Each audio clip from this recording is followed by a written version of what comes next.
নারায়ণগঞ্জ জেলার সোনারগাঁও ছিল এক সময় বাংলার রাজধানী। সেই সময়ে সোনারগাঁওয়ের সবচেয়ে প্রসিদ্ধ এবং অভিজাত শহর ছিল এই পানামনগর। বড়নগর, খাসনগর এবং পানামনগর। প্রাচীন সোনারগাঁওয়ের এই তিন নগরের মধ্যে পানামনগর ছিল সবচেয়ে আকর্ষণীয়, যা সময়ের পরিক্রমায় এখন প্রায় ধ্বংসপ্রাপ্ত এবং হারিয়ে যাওয়া এক নগরী।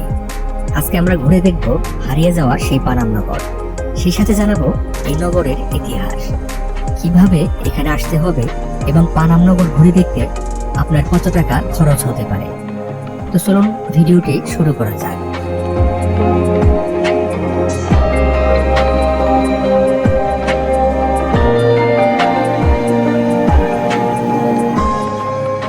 ঢাকা থেকে পানামনগর যেতে হলে প্রথমে আপনাকে আসতে হবে ঢাকার গুলিস্তানে। গুলিস্তান থেকে গাড়িতে উঠে আপনাকে নামতে হবে ঢাকা চট্টগ্রাম মহাসড়কের পাশের মোগরাপাড়া চৌরাস্তায়। গুলিস্তান থেকে স্বদেশ, বোরাক এবং দোয়েল সহ আরো বেশ কিছু বাস মোগরাপাড়া পর্যন্ত যাতায়াত করে। গুলিস্তান থেকে মোগরাপাড়া পর্যন্ত আসতে ভাড়া নেবে 65 টাকা, আর সময় লাগবে 1 ঘন্টা 30 মিনিটের মতো।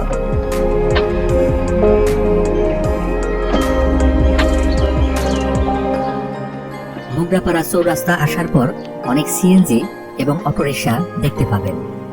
এগুলো দিয়েই পানামনগর যেতে পারবেন। ভাড়া নেবে জনপ্রতি 15 টাকা। চাইলে এই সিএনজি এবং অটোরিকশা রিজার্ভও করতে পারেন। রিজার্ভ করলে খরচ পড়বে 100 থেকে 150 টাকা।